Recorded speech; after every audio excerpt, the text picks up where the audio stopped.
Donc la question de la raison d'être de l'OTAN se pose en fait depuis la fin de la guerre froide, depuis la fin des années 80, début des années 90. On a lancé le nouveau concept stratégique depuis 1991 où on cherchait de nouvelles raisons d'être, de nouvelles missions de l'OTAN après la disparition de l'Union soviétique et du pacte de Varsovie.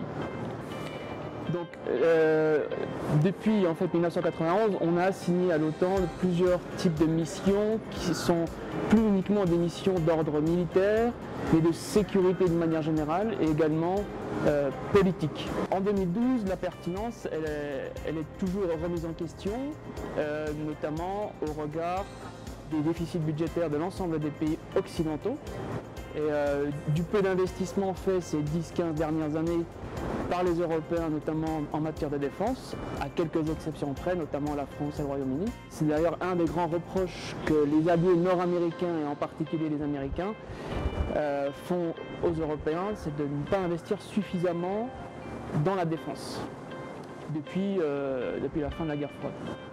Pour beaucoup d'Européens, on va dire, la raison d'être de l'OTAN est simplement une forme d'assurance vie. C'est-à-dire que les Américains vont protéger les Européens. Alors en 2012, il y a une nouvelle donne stratégique qui est la réorientation de la politique étrangère et de sécurité des Américains, qui se tourne davantage vers l'Asie. Alors c'est pas nouveau, mais l'accent est mis maintenant sur l'Asie plutôt que l'Europe. Alors il faut nuancer l'intérêt et le désintérêt des Américains pour l'Europe.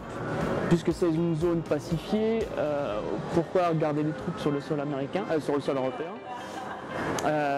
et l'OTAN en fait a contribué donc à la sécurisation, à la pacification du continent. Alors la nouvelle donne pour l'OTAN, ça va être de s'adapter à des menaces qui ne sont jusque-là qui étaient négligées. Tout ce qui est la protection des lignes de communication, notamment en mer.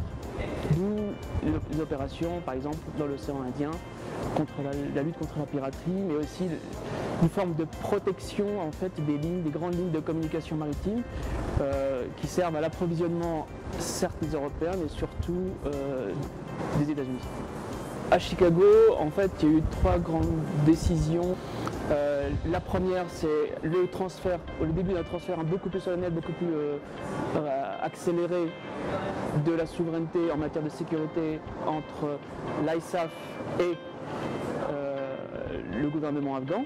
Donc l'ISAF étant, je dirais, piloté par l'OTAN et en particulier par les Américains. Donc il y a une force beaucoup plus large que les pays membres de l'OTAN, puisqu'il compte à peu près 45 nations ou même plus. Deuxième décision, c'est l'investissement dans les nouvelles capacités militaires, notamment le bouclier antimissile, qui était initialement un projet entre Américains et certains membres, en dehors du cadre de l'OTAN, et qui devient, avec Chicago, un progrès totalement otanien. Ça a commencé à Lisbonne, quand on a adopté le nouveau concept stratégique. Chicago était l'application du concept stratégique et donc rentrer dans le détail des négociations s'agissant du bouclier antimissile, auxquelles doivent participer en principe maintenant tous les membres de l'OTAN.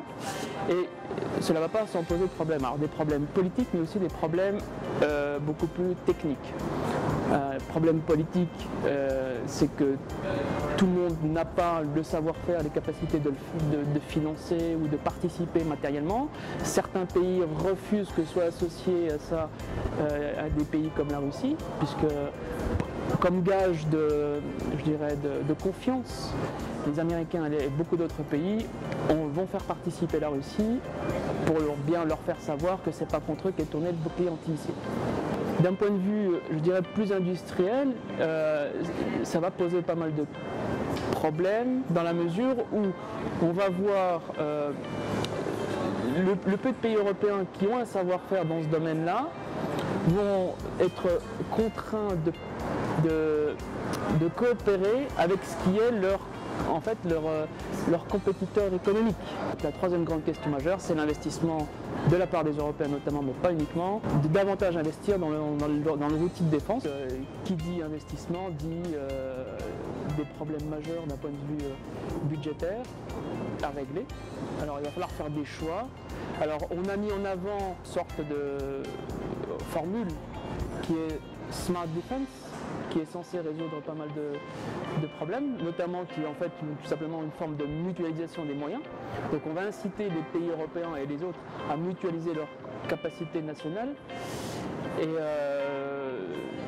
alors politiquement c'est un bon coup, mais là encore, il y a certains qui ont de quoi mutualiser, mais certains n'ont rien à mutualiser, sachant que certains États dépensent moins de 1% de leur PIB en matière de défense. Donc la mutualisation, c'est bien quand on a quelque chose à mutualiser, mais certains n'ont pas de capacité à mutualiser. En fait, ce que je veux dire sur l'avenir, les problèmes, enfin pas les problèmes, les défis en fait, c'est sa survie. Est-ce que sa survie est menacée? C'est plus ou moins oui. Les interactions entre les membres, c'est faire une OTAN à plusieurs vitesses. C'est-à-dire créer des coalitions au sein de l'OTAN en fonction de l'importance de l'opération. Tout en maintenant le volet politique, c'est-à-dire dialogue, renforcement, mais en cas d'opération, en fait, ne solliciter que 4 ou 5 États qui ont réellement les capacités matérielles, intellectuelles aussi, parce qu'il faut savoir planifier tout ça, tout en faisant financer ça par l'ensemble. Et quitte à ce qu'il faut, s'il faut comme force de réserve, on fera appel à d'autres.